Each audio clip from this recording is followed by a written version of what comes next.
Hello, my friends in Momentum Land. Welcome back to Momentum Boost. I'm your host, Adrienne Gold-Davis, and I am really grateful that you're joining me today for the second episode of season 3. Now, remember, as always, if you want to ask the guests a question, and you definitely will want to today, please type it into the chat box that you'll find on the right. So it's been said that the word courage comes from the French word cœur, which means heart. When you move forward in pursuit of something worthwhile, when you feel that fear, but you do it anyway, courage arises from within your heart. And acts of courageousness build our heart's muscle. They expand our capacity to move past our fears and allow us to make an impact, despite maybe harboring conflicting emotions. And repeated acts of courage, as they relate to growing our empathy and our compassion for others, they are the only way to live up to our fullest human potential. Now, this isn't to say that you shouldn't listen to your fears ever. Often fears are like red flags. They're danger signs that you're not supposed to ignore. But on the flip side of that, you've got to recognize that the things that frighten us must be based sometimes on self-limiting perceptions that have either been imposed upon you or that you've attached yourself to with a mistaken personal identity. Now, many opportunities come to us in our lives that we just pass by because of these mistaken self-perceptions. So I have a favorite quote. It's a very famous quote by the famous French writer Simone de Beauvoir. She teaches us this. She says, "Being on the fringes of the world is not the best place for someone who intends to recreate it. Here again," she says, "to go beyond the given, one must be deeply rooted in it. Personal accomplishments are almost impossible in human categories collectively kept in an inferior situation." So it seems that what she's saying is that to reach our potential, we cannot attach ourselves to inferior self-perceptions. So in the Torah, we learn about this too. We learn this story that there was a select group of Jewish spies, or they call them scouts, that were sent into the land of Israel before we entered to tour it out and to bring back word of it to the people before we entered in. But while they were there, they were still struggling with that slave mentality, with their own limited self-perceptions. And what they saw was a result of that. They perceived it to be a land of giants that they could never conquer, even though God had expressly assured them that they could. And they said this very famous line. They said this, "We were like grasshoppers in our eyes, and so too in their eyes." What we learn through this statement is deep. We learn that often we see the world not as it is, but as we are. And when you feel like a grasshopper, so then everything around you is big and scary, too big and scary to contemplate. So what happens when the rest of the world wants you to believe that because you're small in stature, perhaps, that you're also small in potential, that somehow you're limited? Well, today, you're going to learn of the courage that it took for one man, Brandon Farbstein, to take his own measure and to see himself as the towering soul he and all of us were born to be. Brandon is a 21-year-old renowned speaker. He's a Gen Z activist, and he's an author who inspires millions of people across the globe with a universal message of living life on your own terms and building the framework for self-acceptance. And on today's Boost, Brandon and his mother, Sylvia, who is a former banking professional, but became a disability advocate and an entrepreneur, will they join us to share how each and every one of us can turn adversity into purpose and find the courage to truly be you. Welcome, Brandon and Sylvia. Hello, Hi, Adrienne. Thanks so much for having us. I am so honored that you're both here. I have wanted for over a year to share some time with you and to really hear your story. And I think the best thing we can do is to frame this for our listeners. How did you end up here? And I'll let you go one at a time because I feel like mom and son might have different versions of that trajectory. So let's begin with you, Brandon. How did you end up with this book, with this life, and with this message? Absolutely. Thank you so much, Adrian. So, what you may not be able to tell on camera right now, I stand just under 4 feet tall. I was born with a very rare form of dwarfism called metatropic dysplasia. And when I say rare, there are less than 84 cases reported in medical history. So, that has meant a life of uncertainty, not knowing what the next phase or the next chapter is going to bring, and certainly not having any sort of roadmap to my life. And it's so interesting how what used to be the thing I hated most about myself, which was being in a body that was so different and unlike anyone else around me, so much so that the resentment and the anger boiled over to a point where I nearly ended my life when I was 11 years old because I thought there was no purpose for my existence. But boy, was I wrong, because just a few years later, I found one of the biggest gifts is being unique and having the ability to stand out. And that was through sharing my story for the first time, which happened to be a TED Talk. And it was in that moment that I discovered my purpose. I discovered this mission that's so much bigger than myself to elevate empathy.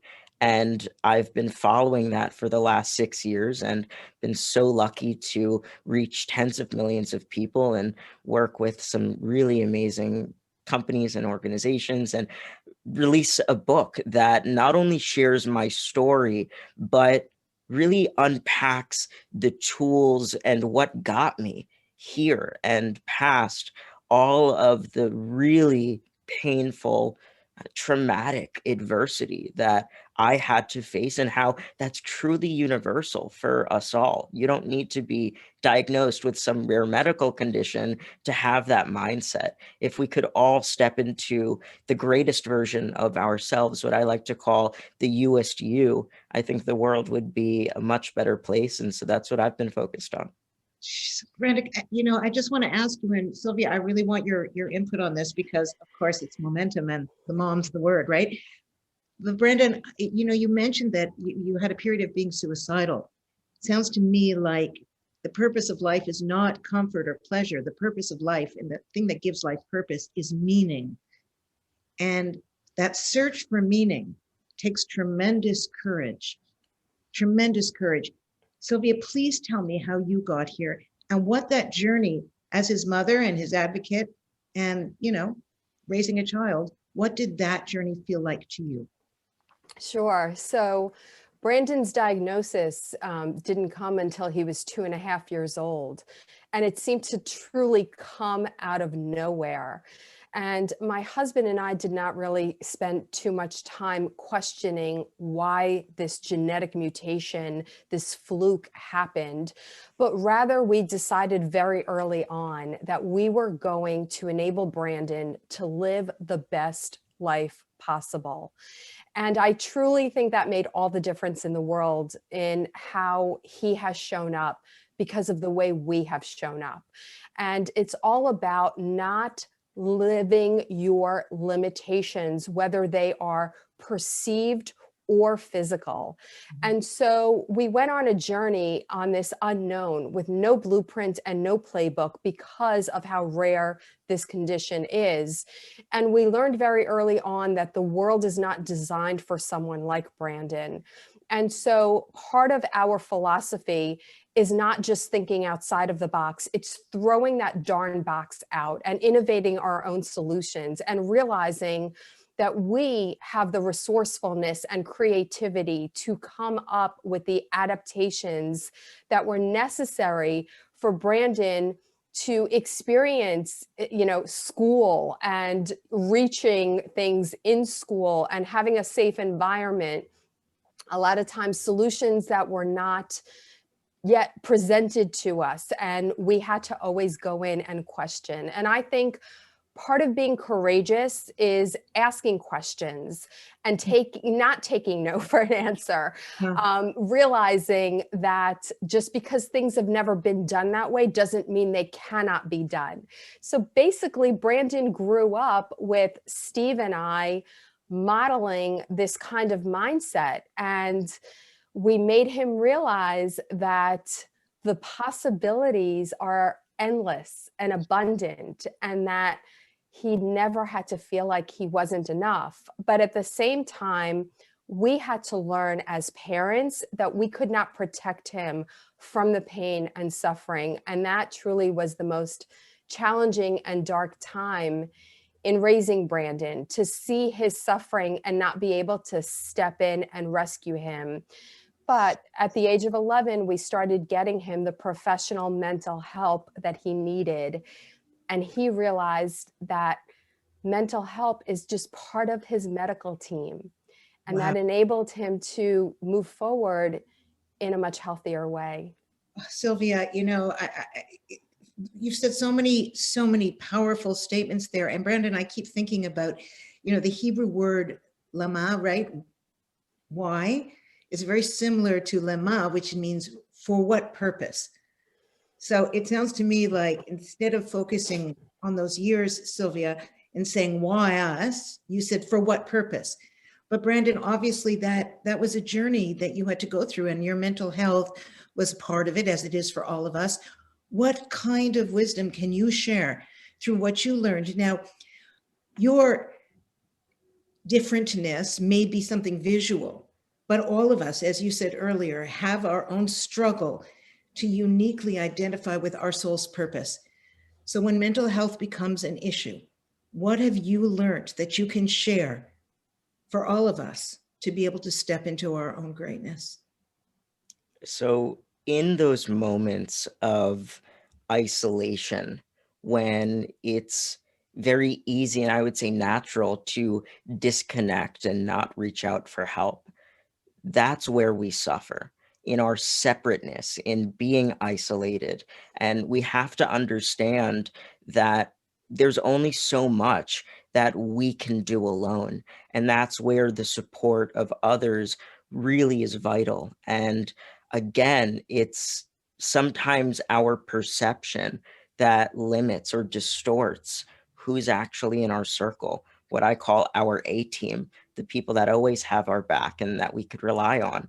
But I could tell you from my own experience, when you're in that moment of overwhelm or hopelessness, depression, anxiety, the list goes on, it doesn't come easy that you have that support system there. And I know for a lot of people too, it can feel like burdening others when you share what's going on. But in fact, the perspective that I have, the strongest thing that we can do is reach out and ask for help when we are not okay. And that's okay.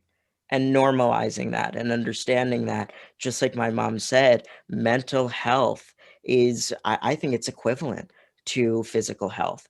And if one isn't set, then the other isn't either. And we have to really put acknowledgement, but effort into self-care. And that's where this piece of empathy really comes in, because it's one thing to have empathy for other people. And I think that is so incredibly vital.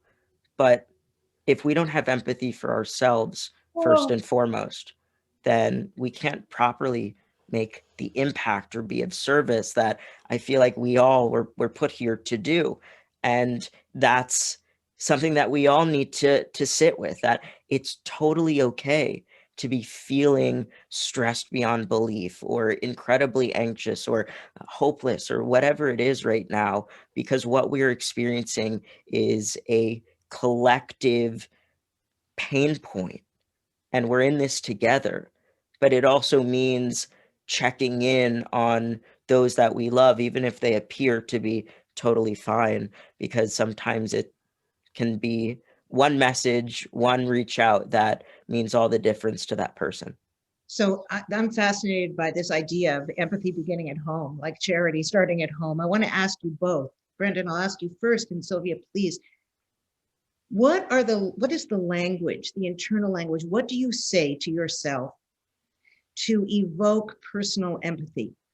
Because a lot of people will say that when they're depressed, when they're low, when they're really hurting, they have no capacity. So some people have mantras, they have things they say that they repeat to themselves. And I'm imagining that what you might have said to yourself to raise up your heart's courage, Sylvia, when he was struggling, or when you were struggling with other things in the inherent struggles of just raising a child, any child. And you, Brandon, when you were feeling at your lowest, or when you find yourself dipping emotionally, what are the things you say to yourself that evoke personal empathy? That's a great question. I would say the mantra slash affirmation in the last couple of years that has been the most powerful, three sentences. I am enough, I am worthy, and I am limitless. And not just saying it, but embodying it and stepping into the fact that I've overcome a lot of shit, and so have all of us. And once we're able to acknowledge that and realize that we're so much stronger than we think and that we give ourselves credit for, that's where that empathy component comes in too. Because if we don't have that self-love piece too, which is so incredibly vital, then it's again so hard to be that person for others. You know, it's interesting. In Jewish wisdom, the idea that we are created b'Tselem Elohim, in the image of God, that each and every one of us contain a spark of the divine, of the eternal, is meant to be the Dayenu. It would have been enough moment. You know, I am created in God's image. That should be enough. And perhaps you internalized that in a deep way. Sylvia, tell me what you say to yourself. What can a mother say to herself when she's watching her child struggle, when she knows that part of that child's resilience will come from falling 7 times and getting up, and yet wants to rescue and can't? How do you empathize with that person? I give myself a lot of grace, and it took many years for me to reach that point because I was always, this type A personality who knew how to fix things and figure things out. And I realized not everything is figure outable at that moment. And you've got to give yourself grace. You can't beat yourself up. And you also need to realize that sometimes when your child or children act unlovable, that is when you really need to love them even harder. And it's so hard to sometimes put that into practice in the moment. But if we take a step back, we realize that there are reasons behind our behaviors. So for me, it's just knowing that I've been able to show up every single day up until this point. And I try to remind myself of all the hard things that I have done. I think sometimes as moms and as women, our self-talk could be so damaging. And it took many years for me to really dig into personal development and personal growth to realize that I needed to speak to myself the way that I speak to my loved ones. And I really think that our youth, our kids, feel our energy when we are low on ourselves. So it's really up to us to stand in our power and show our kids that even when we don't have all the answers, we still are in a place of love and compassion. And it really makes all the difference in the world. So love boldly, but start with yourself. Rav Kook, the first chief rabbi of Israel, said that love happens in concentric circles. The first circle is your love for yourself, your ability to love and accept yourself. Then beyond that, your family, and beyond that, all of the Jewish people, and beyond that, every nation of the world, and beyond that, every animal and every creepy thing. But that our relationship with the inner circle is related, the outer circle is related to the one with our inner circle. So I'm going to ask a difficult and maybe inappropriate question. You'll forgive me.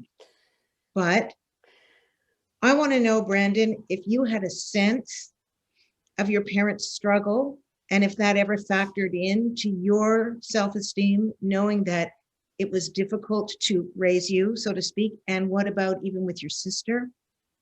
I want to know what it felt like to be the one who must have had more needs growing up. I want to know, Sylvia, what that looked like for your marriage, what it looked like for sibling rivalry, the complexity of family life. I mean, you didn't come into this world a mature, fully formed, 10 feet tall, psychically guy. That was a trajectory for you to get there. There must have been a time where you were an obnoxious, rotten, selfish little brat, like most Yes. people are, right? Yep. So I want to know what this whole thing looked like in the house. Okay, well, first off, that's a lot to unpack, Sorry. but what I'll say is I definitely was aware of the tension and the stress.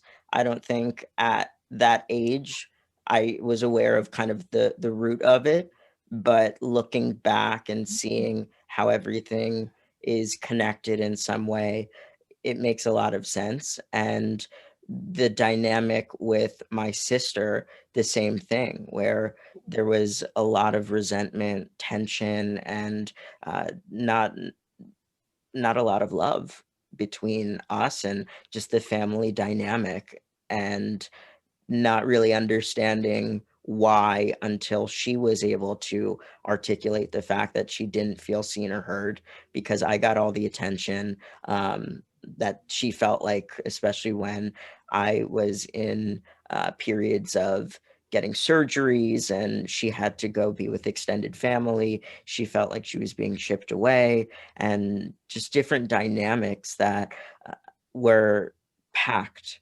into, I think, all of us, and not being able to talk about it until after the fact, but really now understanding that it made us so much stronger, and it made the bond and the love that I think we have as a family that much deeper. And yes, we still go through a lot of the same family stuff that I would imagine a lot of you do as well in your households, Sure. but we understand that we are better because of what we've been through. We're stronger, and we have, I think, more admiration for one another at this point, because we've seen kind of what we've had to step through to get to this point. Wow. Sylvia, do you concur with what he's saying, or do you have a different version of that? No, I definitely concur. And I commend you, Adrian, for asking this real and raw question, because this is what we need to be talking about and not sugarcoating. There were so many difficult years, and we had no extended family. We live in the state of Virginia. Our family lives up north. And so we basically had to create our tribe of chosen family. And that made all the difference in the world. But yet at the same time, in the early years, I wasn't open with even my closest friends because I didn't want to burden them. I didn't want to create a label on my son. I didn't want them to look at us through a lens of pity. So I kept a lot of things kind of bottled up. And it wasn't until I turned 50, which concurrently was the same year 4 years ago, when Brandon was so severely cyberbullied in high school that we had to pull him out of school. And I ended up getting diagnosed with shingles. And when I went to the doctor and she gave me the diagnosis, she said, I just want you to know I am seeing more and more younger women with this condition, and it's all due to stress. So for me, that was sort of my boiling point. And it made me realize that there's no way that I am going to be able to control everything that happens outside of me, or truthfully, anything that happens outside of me. But I've got to figure out how I best react to it and how I can best show up. And that's when I started my personal development journey. And if you would have asked me, years before that, would I ever be on a virtual platform spilling my guts out and talking about those painful moments, I would have said absolutely not, because I was raised to not talk about those things. I think our entire generation was raised that way. But now I see so much power in sharing the truth. The fact is that when you have the twists and turns and boulders that come at you in life, whether they come out of nowhere or whether they slowly come, you have to learn how to approach them. And Steve and I basically learned how to create a united front and work together as a team. Was it easy? Absolutely not.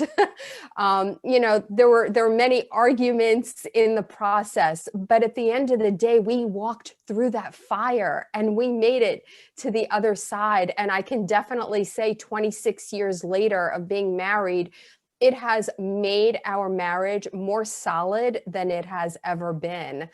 And the fact is, when you have a child whose sibling has a condition or special needs that requires more attention of the parents, it's never going to be a balance, and they're never going to feel an equal amount of love, but you have to continuously pour into them. And that's what we did. And now that, Brooke has reached a point where she is just an amazing young lady and is so comfortable with who she is and knows that she doesn't live in her brother's shadow. It's just beautiful to see how we are all accepting of one another and love each other for all of our mishigas and all of our great traits as well. You guys are unbelievable. I'm going to ask you an on-the-spot question because you're so good at responding from the heart. And I don't care if it takes you a second to think about it. But given that this is the Courage Month, we're going into Purim soon, and Purim is characterized by so many things, but one of them is the courage of a person to stand up and move past her comfort zone. Brandon, first you. What is the definition of courage that you think enables people to move past the cyberbullying, the sister who hates your guts, the operations, the dynamics, the challenge of your physical challenges? Give me a definition of courage that speaks to you.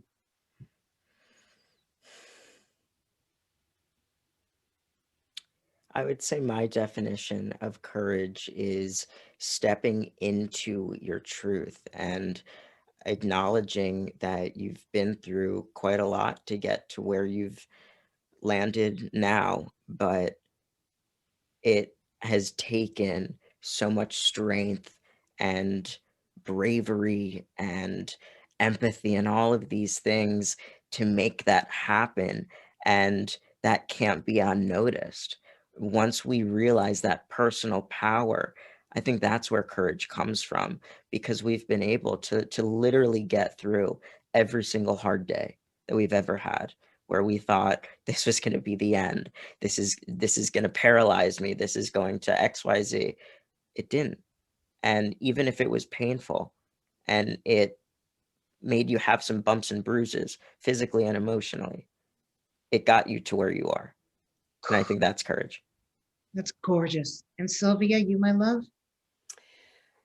I agree with all of that. And to me, courage is also stepping into the reality of what is and not trying to distract it or sugarcoat it, but literally walk through it and realize that you're not always going to know what the next step will be, but that you will be able to make it. And one day you will look back and you will realize that the pain and the suffering and the challenges all created a higher purpose.